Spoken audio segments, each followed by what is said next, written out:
Endometriosis ഉള്ളവരിൽ വേദനയുടെ സ്വഭാവം ഓരോ മാസവും മാറിക്കൊണ്ടിരിക്കുമോ? ഒരു മാസം അതികഠിനമായ വേദന, അടുത്ത മാസം വലിയ കുഴപ്പമില്ല, വീണ്ടും അടുത്ത മാസം അതികഠിനമായ വേദന, അങ്ങനെ ഉണ്ടാവാൻ സാധ്യതയുണ്ടോ? വേദന ഇല്ല എന്ന് കരുതി എൻഡോമെട്രിയോസിസ് മാറിയെന്ന് വിചാരിക്കരുത്. മാസാമാസമുള്ള ഈ വേദനയുടെ മാറ്റങ്ങൾക്ക് പിന്നിൽ എന്തൊക്കെ കാരണങ്ങളാണുള്ളത്? ഒന്നാമത്തേത് പ്രോസ്റ്റാഗ്ലാൻഡിനിലെ വ്യത്യാസങ്ങളാണ്. മെൻസസിന്റെ സമയത്ത് യൂട്രസ് ചുരുങ്ങാൻ വേണ്ടി ശരീരം ഉൽപ്പാദിപ്പിക്കുന്ന ഹോർമോൺ പോലത്തെ ഒരു കെമിക്കലാണ് പ്രോസ്റ്റാഗ്ലാൻഡിൻ. എല്ലാ മാസവും ഇതിന്റെ അളവ് ഒരേപോലെ ആയിരിക്കില്ല. ഇതിന്റെ ഉൽപാദനം കൂടുമ്പോൾ വേദനയും കൂടുതലായിരിക്കും. രണ്ടാമത്തത് ശരീരത്തിലെ ഇൻഫ്ലമേഷൻ അഥവാ നീർക്കെട്ടാണ്.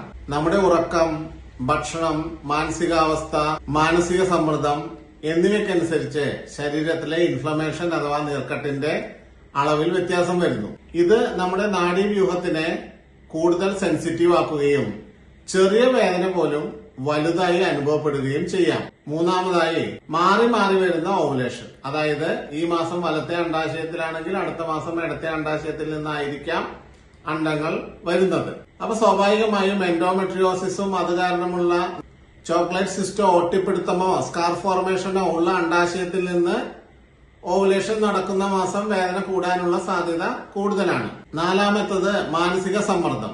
മാനസിക സമ്മർദ്ദം കോർട്ടിസോൾ ഹോർമോണിനെ കൂടുതലായി ഉൽപ്പാദിപ്പിക്കുകയും അത് തലച്ചോറിൽ നിന്നുള്ള വേദനയുടെ സിഗ്നലുകളെ ഉത്തേജിപ്പിക്കുകയും ചെയ്യുന്നു.